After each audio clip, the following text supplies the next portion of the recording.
The mic squealed just as my sister leaned in and said, "Even he knows he peaked in high school. Name's Eric, 42. Air traffic controller was anyway.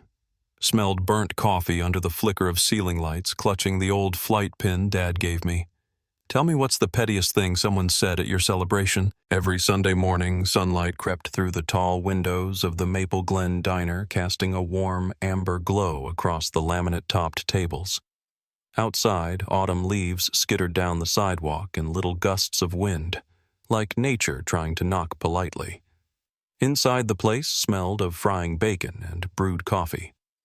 The burgundy vinyl booths let out familiar squeaks when folks sat down, and the old radio near the register hummed out, "Dream a little dream of me," barely audible over the clink of silverware and low chatter. In the far corner booth, always the same one, Evelyn Marsh, had already taken her seat. She was part of the scenery by now, wrapped in her beige coat, a leather-bound notebook resting by her elbow, dignified, quiet, watching without watching. She never had to order. Lorna, who'd been working the floor for more than 20 years, poured her coffee as naturally as breathing. "Happy Sunday, Hon," she said gently. Evelyn gave a soft nod. Her silver-gray eyes focused on the view outside. Her thin hands stirred the coffee in slow, silent circles like she was tracing memories in the dark roast. At the counter, Nick Rossi stacked napkins into the metal holder. He was new, just a few weeks on the job, and already felt the itch of impatience. "Some people act like they own the place," he muttered under his breath. "Watch it," Sugar Lorna warned without turning around. "That's Miss Marsh. She's been coming here longer than you've been alive." Nick scoffed. "She never talks, not even a thank you. Just sits." Lorna placed a refill down for a trucker and turned back. "She taught English at the high school. Half this town probably passed her classroom at some point." Nick blinked. "So what? Doesn't give her the right to act? She lost her husband in Korea." Lorna interrupted, voice even. "And her daughter in a car crash 10 years back." That shut Nick up. At her booth, Evelyn continued stirring her coffee like nothing had changed. But maybe she'd heard every word. Across the diner, Mr. Darnell sat by the window playing solo checkers like always. When Evelyn glanced his way, he gave a small, solemn nod. She returned it a quiet ritual, older than Nick, older than most. Eventually, Nick brought her plate whole wheat toast dry and placed it down without making eye contact. No reaction. No smile. She didn't seem to notice him at all. But when she finished, Evelyn pulled a fountain pen from her coat pocket. With graceful stroke, she wrote something on a folded paper napkin, placed a crisp $5 bill underneath her cup, and rose from the booth. The little brass bell over the door jingled as she stepped into the October morning and disappeared behind a row of red maple trees. Nick came by to clear the table. He almost tossed the napkin in the trash, but something made him pause. He opened it. Neat cursive filled the white space. "Thank you. You brought my coffee right when I needed to remember my daughter." He stared at the words, brief, simple, and suddenly too heavy for the hands that held them. Lorna passed by with a pot of coffee and didn't stop walking. She just said, real soft, "Maybe don't be so quick to write folks off sugar." Nick looked toward the window. Evelyn was long gone, but in his ears he could still hear the soft clink of her spoon moving in gentle circles like a quiet clock measuring grief. The paper bag gave out right as Nick stepped off the curb. It didn't tear slowly, politely, or with any warning. No, it ripped from the bottom like it was offended by his grip. A cascade of apples tumbled out one after another, bouncing onto the pavement and then into the street like they had somewhere better to be. Nick flinched as his coffee splashed across the top of his shoe, soaking straight through his sock. "Son of a—" He stopped short of finishing the sentence. There were church bells ringing up the street. It was a crisp Sunday morning, 2 weeks after Evelyn Marsh's napkin had made him pause. Maple Glen was still itself predictable and quaint. The leaves had gone from red to orange, crunching underfoot. Wind tugged at his jacket, and the smell of cinnamon drifted from Franklin's Market's open front. As he bent awkwardly to catch a rolling Granny Smith with one hand, a steady hand gripped his elbow. He turned. Evelyn Marsh. She didn't speak. She just looked at him, calm, steady, and then crouched slowly with more grace than he would have expected from someone her age. She began picking up apples, one by one. No fuss. No need to ask. Nick opened his mouth, unsure what to say. You don't have to. But Evelyn was already wiping one clean with the edge of her scarf. She held it out to him without a word. He took it flustered. Thank you. She nodded, turned, and walked off. Her gait was slow but purposeful, the soft scarf around her neck fluttering just a little in the breeze. A small silver pin shaped like a lily caught the light on her lapel. Nick stood there a moment longer, balancing the rest of the apples awkwardly in his arms. His coffee cup now lay discarded and the gutter lid popped off like a final insult. Behind him, someone chuckled softly. Guess that bag didn't believe in second chances, came a familiar voice. Nick turned to see Mrs. Evers, retired librarian, town gossip, and designated pigeon feeder, watching from a wooden bench marked Veterans Remembered in faded gold paint. She had a dog biscuit in her hand, though there wasn't a dog in sight. That woman, she said, nodding, after Evelyn has done more for this town than most folks know. Nick blinked. Miss Marsh? Mrs. Evers raised an eyebrow.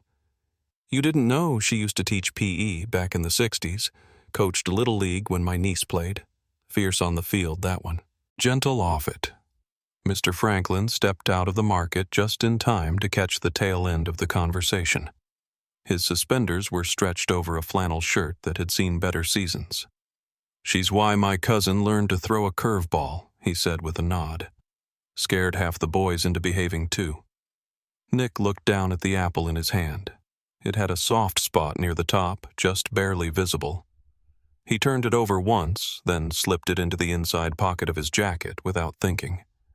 The rest of his morning went by in a quiet fog.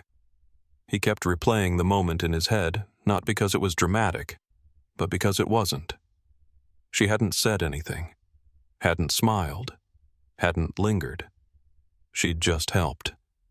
And somehow that said more than anything she could have spoken. Later that afternoon, Nick returned to work the late lunch shift at the diner.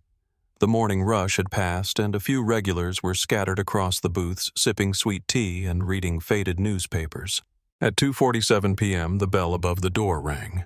Evelyn entered. Same coat, same measured steps. She headed straight to her usual booth. This time, Nick brought her coffee himself.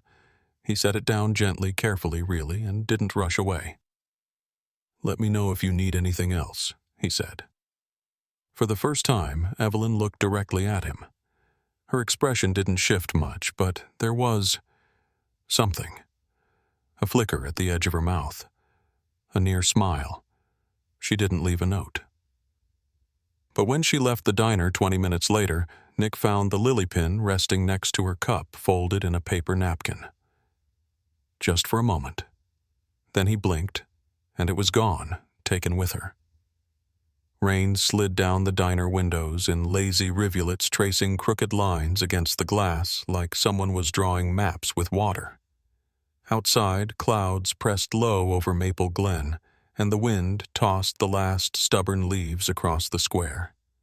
Inside, it was warm and softly lit. The booths were dotted with regulars sipping from steaming mugs the scent of grilled cheese and tomato soup mixing with cinnamon air freshener. A tiny jack-o'-lantern flickered at the counter. Lorna was wearing pumpkin earrings that swung every time she poured a refill. Nick looked up from wiping a table just as Evelyn Marsh stepped through the door. Her navy coat was buttoned to the top, her silver hair pinned tight and neat. She walked with the same steady pace as always, nodding once toward Lorna, who responded with a knowing look. Evelyn slid into her usual booth. She didn't remove her coat, didn't make small talk, just folded her hands and waited. Nick approached with a fresh pot. Coffee today. Evelyn shook her head. Chamomile tea, please. With honey? He blinked, first time she'd changed her order. Coming right up. As he stepped away, a couple clearly tourists from the way they squinted at their phones approached Evelyn's booth. "Excuse me?" the young woman asked brightly. "Do you know how to get to the covered bridge trail?" Evelyn didn't look up. After a beat of awkward silence, the young man nudged his girlfriend. "Let's just ask at the register." Nick watched the moment unfold, caught between understanding and defensiveness. Evelyn wasn't rude, just distant. He brought over the tea a minute later, gently setting it down. As Evelyn reached into her purse to find exact change, a folded piece of paper slipped free. It floated down like a dry leaf, landing at Nick's feet, face up. He bent to pick it up before she could reach it. The paper was yellowed with age, folded crisply in thirds. At the top, in neat block letters, it read, "In recognition of distinguished service to the Armed Forces, 1946. Below that, her name, Evelyn M. Marsh." His eyes widened slightly. "Ma'am." Before he could finish, Lorna appeared like a gust of wind, quick and firm. She plucked the document from his hands and folded it in one smooth motion. "Some things," she said gently, "aren't ours to ask about." Evelyn offered no apology, no explanation. She just finished her tea, placed a folded dollar bill beneath the saucer, and quietly left as the doorbell chimed behind her. Nick stood still for a moment, the echo of her name on that paper ringing in his mind. Later, while stacking menus behind the counter, he found himself mumbling, "She was more than just a teacher. She shaped people." Lorna glanced up, softening. She trained kids back when schools still made 'em run laps in the rain, coached through grit and thunder. Nick hesitated. What happened to her husband? Lorna wiped the counter. Rumor is he didn't make it back from overseas. She used to walk the park every year on his birthday, always around sunset. Nobody bothered her. Nick didn't push further. But that night, something wouldn't let go. After his shift, he biked across town to the library. Mrs. Evers had left the lights on in the archive room, a favor she'd done once before. He flipped through old issues of the Maple Glen Gazette, hands slightly ink-stained from the newsprint. Pages whispered with the sound of time passing, of stories no one told aloud anymore. Then he saw it. A black and white photograph, slightly blurred. Evelyn Marsh, 1950, in uniform. Her hair tucked under a cap, standing straight eyes forward, jaw set like stone. Beneath it, the caption, "Town's Own serves with honor Lieutenant Evelyn M. Marsh, recognized for leadership and service abroad." Nick leaned back in his chair, quiet. The air smelled like dust and binding glue. Outside, thunder grumbled softly as if the sky itself were remembering something. He looked again at her face in the photo, and for the first time he didn't see the quiet woman in the beige coat who stirred her coffee without a word. He saw a soldier, a coach, a widow, a survivor, and he wanted to know more. It was still dark when the folding chair appeared on Main Street, placed neatly at the corner near the post office, just where the curb dipped slightly, a single metal seat low to the ground, angled perfectly toward the street. No note. No coat draped over the back. Just waiting. By the time the sun rose, a row of chairs had lined up beside it. People laughed, sipped cider from thermoses, and adjusted scarves. Scouts handed out miniature flags. Vendors set up popcorn stands near the library steps. Brass from the high school band let out warm-up notes that cracked slightly in the cold. But the first chair, the one at the corner, stayed untouched. It was Evelyn's spot. "She always watches," Lorna murmured to Mrs. Evers, who was bundled in a plaid shawl and passing out dog treats to invisible pets. "Same place, every year. Since before the town added porta-potties." Mrs. Evers nodded. Nick was across the street helping pass out cider and bottled water to veterans arriving early. His red volunteer vest was too big, and the wind kept tugging at the edges. But he caught a glimpse of her. Evelyn Marsh, coat-buttoned, gloves folded in her lap, sat perfectly upright in the folding chair. A small American flag rested in her hand. On her lap, barely visible, was a black and white photograph in a simple wooden frame. She didn't look up. Not when the mayor shook hands with veterans. Not when the ROTC color guard passed. Not when the announcer read out the names of honored servicemen over the loudspeaker. Private Joel Atkins, Lieutenant Maria Cho, Major Richard Marsh. Nick saw it then. The way Evelyn's jaw tightened. The way her eyes blinked slowly once. Just once. No tears on her cheek. But something changed in her face, barely noticeable unless you were watching. Lorna stepped up beside him. That was her husband, she said, barely above a whisper. Killed in Korea. She doesn't miss a parade. They watched as a boy, maybe 6 years old, walked up to Evelyn's chair. He was holding a flag upside down and wore a Cub Scout cap too big for his head. He stared at her like he wasn't sure if he should salute. Evelyn looked at him. Something in her expression softened. She lifted her flag and placed it gently into the boy's hand. He didn't quite know what to do, but he held it tighter and ran back to the sidewalk. Nick found himself swallowing hard. There was no speech, no gesture, just that one exchange. Toward the end of the parade, the mayor, a rotund man in a camel hair coat, stepped away from the podium. He crossed the street with a small bouquet in hand and knelt beside Evelyn's chair. She nodded, accepting it silently. There was something reverent in how she cradled the flowers in her lap, still holding the photo. When the crowd thinned and chairs were folded, Nick walked over slowly. "Miss Marsh," he said, tentative. Would you like someone to walk you home?" She looked up at him. Really looked. For a long moment, she said nothing. Then she nodded. They walked without speaking past shuttered stores and lampposts wrapped in red, white, blue bunting. The leaves had turned brittle, crumbling beneath their shoes. Somewhere down the block, a dog barked once and fell quiet again. Nick didn't try to fill the silence. He'd finally learned that with Evelyn's stillness said enough. As they reached the corner where her street curved toward the river, Evelyn paused. "The parade used to feel louder," she said softly. "Maybe that's just age. Or maybe fewer people remember." He didn't know how to answer, so he nodded. She walked the rest of the way alone, her figure small but upright in the fading light. Later that day, Nick returned to retrieve her chair, worried she might have forgotten it. He flipped it to collapse the legs, and there etched carefully into the underside of the metal seat were 3 small letters, reserved for EM. He stood there for a moment longer, holding the chair like it meant more than aluminum ever should. It did. Tuesday morning came with the first frost. The grass in Maple Glen Park shimmered like it had been dusted in crushed glass. Leaves curled and crisp lay scattered along the winding path. A golden retriever barked near the duck pond, scattering a few sleepy mallards into the water. The air had the bite of approaching winter. Nick pulled his hoodie tighter as he crossed the park on instinct.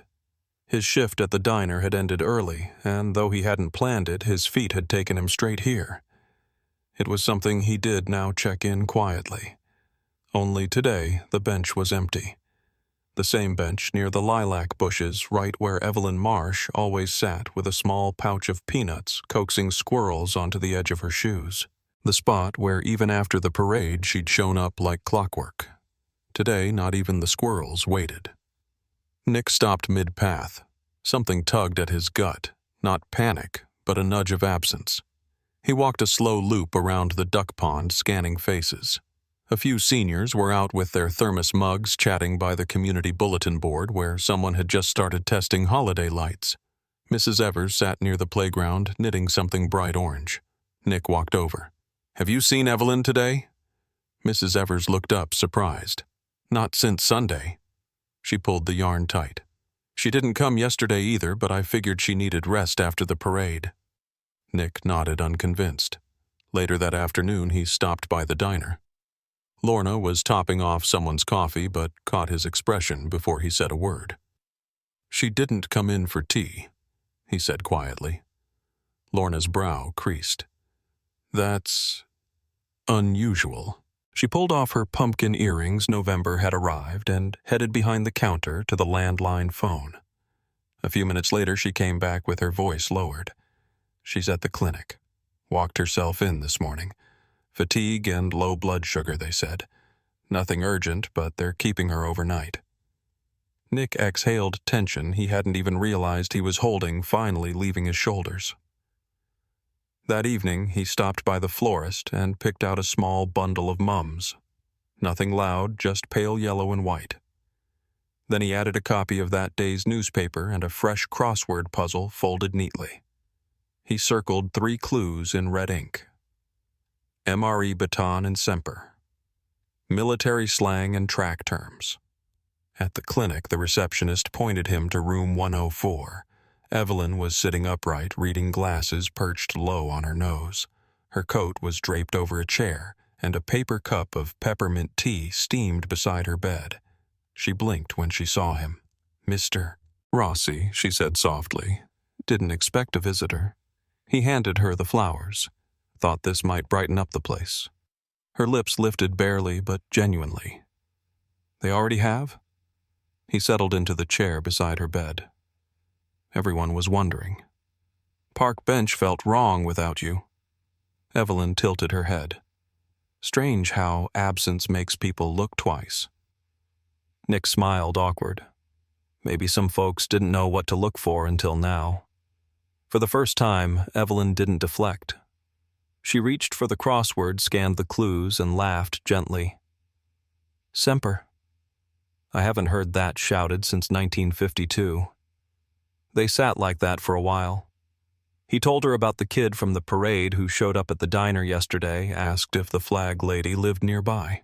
She chuckled, a sound so faint it might have been the hum of the radiator. Eventually, her tone grew quieter. "When you get old," she said, "people start treating you like glass. They look through you or handle you too carefully. You're not invisible, just fold it up." Nick didn't reply. He just nodded. He was starting to understand that listening, really listening, was more than enough. Visiting hours ended at 8. He stood hesitant. "I'll come by tomorrow," he said. Evelyn didn't answer right away. As he reached the door, he glanced back and saw her lift the leather-bound notebook from her side table. For the first time since he'd met her, she opened it and began to write. A real story unfolding quietly. The diner was almost empty. Outside, wind pressed up against the windows like it was trying to get in. A red and gold paper turkey swayed above the register, and the smell of cinnamon and pumpkin pie drifted through the warm air. Jazz played low from the corner speaker, something old and brushed smooth by time. Nick moved through the booths with a towel in one hand, not in any rush. The lull between lunch and dinner always left space for thought. He paused at the corner booth. Evelyn's booth. It had been 2 weeks since her stay at the clinic, and though she was out now, moved by choice into the small care home near Pinewood Avenue, she hadn't returned here. Not in person, but she'd left something behind. Nick spotted the edge of it when wiping down the underside of the table, an envelope yellowed at the corners, taped neatly beneath the tabletop. It was addressed in elegant cursive. For Nick Rossi. He pulled it free, gently sat down in her usual seat, and opened it with care. Inside was a folded letter written in black ink, the lines precise but warm. The first line made his breath catch. "You noticed the napkin, which means you're probably ready for the rest." He kept reading. "I don't speak much these days, not because I have nothing to say, but because I've already said it to people who aren't here anymore. My silence isn't cold, it's memory folded up." Nick read slowly, like each sentence was something to be held. "I served in the Women's Army Corps. I trained in mud and rain and heat that broke men. I lost my voice the day they played taps for Richard. After that, talking seemed unnecessary. I taught kids to run hard and think harder. I watched them grow into stubborn, curious, sometimes brilliant people. Many of them forgot me. A few didn't. You reminded me of someone I once coached. Impatient, sharp, but good deep down. You listened eventually. That's rare. Nick swallowed the letter, trembling slightly in his hands. Don't wait to understand people. Start by noticing them. You noticed. That's enough. There was no signature, just a single line at the end centered on the page. The loudest bravery is sometimes silence. Richard M. Nick sat there for a long moment, eyes still on the paper. The jazz track ended and the diner went quiet, as if the music had paused in respect. Then he felt movement beside him. Mr. Darnell, who almost never left his checker table, had slipped into Evelyn's booth. He said nothing, only nodded to Nick. In his lap was a small, folded flag hands resting gently on its edges. Lorna appeared a moment later and set a fresh mug of coffee in front of the empty seat across from Nick. "She'll be back," she said softly. "In her own way." Nick nodded. Then, gently, he refolded the letter, slipped it back into its envelope, and placed it under the edge of the sugar dispenser, right where Evelyn used to set her leather-bound notebook. The following week, the town held a quiet ceremony. No speeches, no parade. Just a simple bronze plaque mounted on the brick wall beside the diner door. Evelyn M. Marsh, teacher veteran, quiet witness. Not all strength is loud. Beneath it, on a folded paper napkin, weighted by a small stone, someone had written 2 words in simple ballpoint pen. "Thank you." Nick stood there that morning, hands in his pockets, jacket zipped against the wind. He didn't say a word.